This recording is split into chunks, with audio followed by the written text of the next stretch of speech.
So when should a mortgage advisor or business owner take on an administrator? Well, my answer is yesterday, now, or tomorrow. Because the difficulty is, I know in your mind you're thinking, I've got another wage to pay. It's going to cost me a lot of money. I'm just about trying to worry about feed my family and put some food on my table and pay my bills every single month. Well, the difficulty is, if you remain as just one person first of all, then actually the difficulty you have is you're doing absolutely everything. You're wearing the hat of administrator, salesperson, marketer, and finance. And actually, when you spread yourself in 4 different places, your business never really gets to where you want it to as fast as it possibly could. Now, yes, you need to focus on marketing. Yes, you need to get some sales in. And yes, you need to do some administration and finance. But the thing that you should leverage as soon as physically possible, yesterday, now, or tomorrow, is your administration.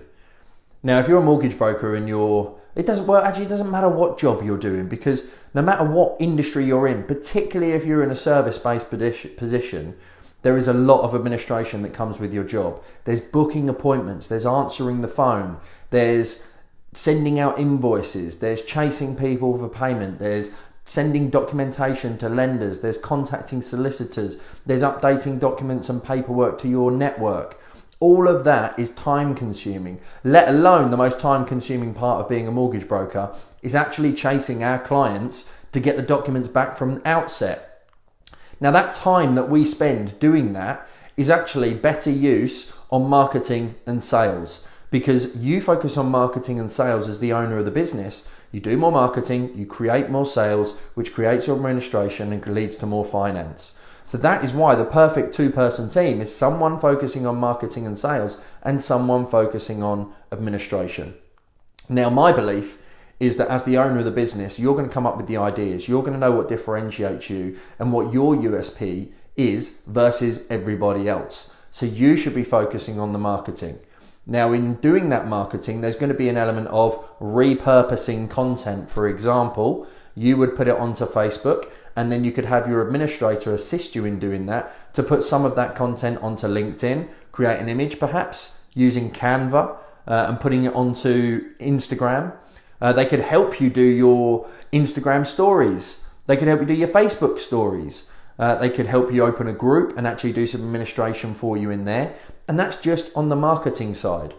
Equally, the amount of time that you spend answering the phone on a day-to-day basis, you cannot, if you're in the middle of something, whether it's video editing, if that's your job, if you're looking through somebody's accounts, if you're an accountant and you're doing their bookkeeping, if you're a mortgage broker and you are going through a fact find, you're speaking to lenders, you're looking at research, it is proven that when you interrupt your flow of whatever you are doing, you are less productive.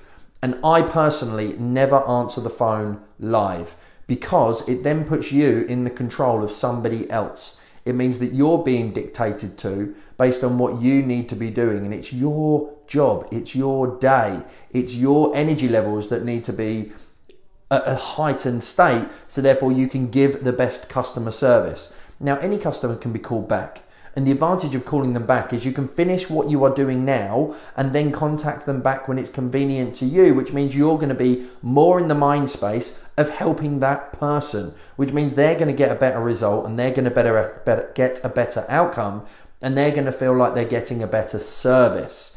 And equally, it's good to be busy. So if you're taking on an administrator, immediately you can leverage answering the phone. You can leverage social media support. In the mortgage industry, you can have them attach documentation to the lender's website. You can have them contact the lender for updates. You can have them instruct the solicitor and chase the solicitor. My belief when I was advising consistently has always been, as soon as the application is submitted to the lender, I don't want to see that client again until the offer is produced, because I'm too busy helping other clients. But equally, if I'm dipping in and out, as I've already said, from 1 minute I'm providing advice, the next minute I'm submitting applications, I'm doing research and doing agreement in principles, but then I'm also chasing lenders and solicitors on the back end, I'm not able to give the best advice to the front end, and equally I'm not able to give the best level of service to the back end. So it doesn't matter whether they've got industry experience or no industry experience. In my 13 years of being a business owner, since 2006, I have had, out of probably 40 people that have worked for me, I think only 2 have had previous industry experience. Now, there is an advantage to having somebody with industry experience, is the fact that there could be less training for you, but also they might have old and bad habits that they're going to bring into your business. Whereas when you train somebody from scratch, an apprentice, someone who's got administration experience but not necessarily in the mortgage industry, you're going to be able to impart them your knowledge and get the job done in the way that you want it to be done. Now, there does come a point when you must have people in your business who have got experience, but you don't need that. I've taken my team to 13 and nearly £1 million a year with no prior experience of the industry before, and then looking back, that was a mistake. I should have recruited some advisors and an administrator, at least had 2 or 3 other people on the team and in the business who have massive experience. Now, out of my 7, half of them, if you take me out of the equation, 3 have got experience and 3 haven't got experience. And that's probably a good fit and a good model. So if you think taking somebody on when you're starting out in business who is not got any industry experience but can help you grow, is going to massively be an advantage for you. It's going to make sure that you can focus on the key result areas, the income generating tasks, and actually leverage everything out. Now, you could potentially start with somebody part-time, but the difficulty is, what happens if a client calls in? What happens if you need to get an appointment booked? What happens if a lender or solicitor needs chasing and it's right at the point of offer where it all goes a bit wrong? You need somebody full-time. But often the mistake is you look at it as 12, 15, 18, 20, 25 grand, depending on the experience that they've got. You're looking at it as an annual salary. When you say 25 grand, that's a hell of a lot of money. When you say 2 grand a month, that's not massive. In mortgage world, that's 1, possibly 2 deals, depending on where you are in the country. If you're not able to leverage your time better to get 1 or 2 more deals out of having an administrator, then you need to seriously re-look at what you're actually spending your day doing. Are you better off yourself being an administrator and get somebody else into the business who can do the marketing and the sales? Because as somebody who's supposed to be leading the business and driving the business forward, your focus should be purely on, how do I get my brand out there? How do I reach more people? How do I build more relationships? Not, how do I get my documents back from my client? How do I update this to Halifax, Santander, NatWest, Coventry, Kensington, whatever lender you're particularly using? That's not an advantage to you. So I would urge anybody, no matter what stage of business you are at, to get an administrator as soon as possible. Get a PA as soon as possible. Get an executive assistant as soon as possible. Get a VA as soon as possible. You can actually have somebody else answer your phones on a daily basis and send you an email with the call answering. That is going to save you so much time, and you're doing your clients a better service, as I've already said. So my belief is you make sure that you leverage everything initially when you're training somebody up that doesn't involve client relationships. If it doesn't involve speaking to a client, then somebody else should be doing it. Now, answering the phone is the first impression, so it's worth training them properly to do it. You need to take the view that actually your staff don't work for you, you work for your staff. Your job is to train them, to give them a good office environment, to give them a good culture, to make sure that they are working to the best of their ability, to make sure that you're making their job a hell of a lot easier, to build relationships, to have a personal relationship with the people that you work with. You're potentially spending 8 hours a day, and yet sometimes you view that you don't want to have massive personal relationships. You're spending more time potentially with them than you are with your family.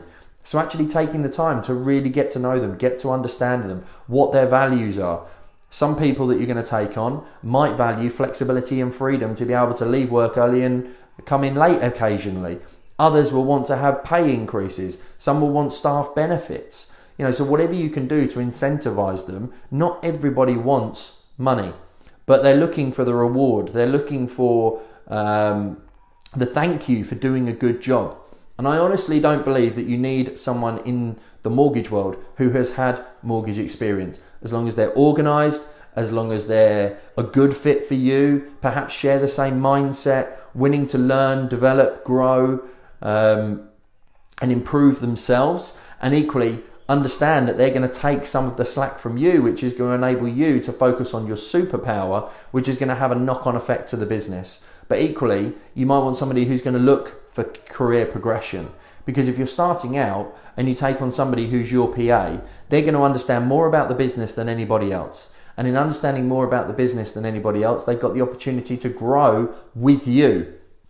As you step up, they can step up and somebody else can come underneath them, providing they want to do management, because that is a whole different ballgame and a whole different conversation. So my belief is yesterday, today, or tomorrow is the point where you should get an administrator. I also don't believe they should be part-time. I think you need somebody full-time. And at least if they are part-time, then they need to have the flexibility to be able to work at home. Because unfortunately, particularly in the mortgage industry, it is a full-time job. 9 till 5 at the very least, Monday to Friday. And if your phone's ringing, if a lender calls in, if an offer falls through and you have some issues with it, if your network's on the phone wanting to make sure that everything's done on a compliance file, you need somebody there who can assist you. But I guarantee you will get 3 to 4 times the return by having an administrator. I.e., if you pay them 20 grand a year, the bare minimum that you should get out of them is another 80,000. I can honestly say consistently, I've done over £250,000 with having an administrator. When I was on my own, I was doing 80, 90, 100, 110. This was back in sort of 2006 time. And as soon as I got an administrator, I was able to double my sales. And even when I got back to mortgages in 2016, I was still able to write £250,000 with one administrator. It comes down to systems, comes down to process. It comes down to being clear on who is doing what and when they are doing it, and who is supporting who, and just having great communication and understanding that you are a team and that you help each other to submit a lot of business.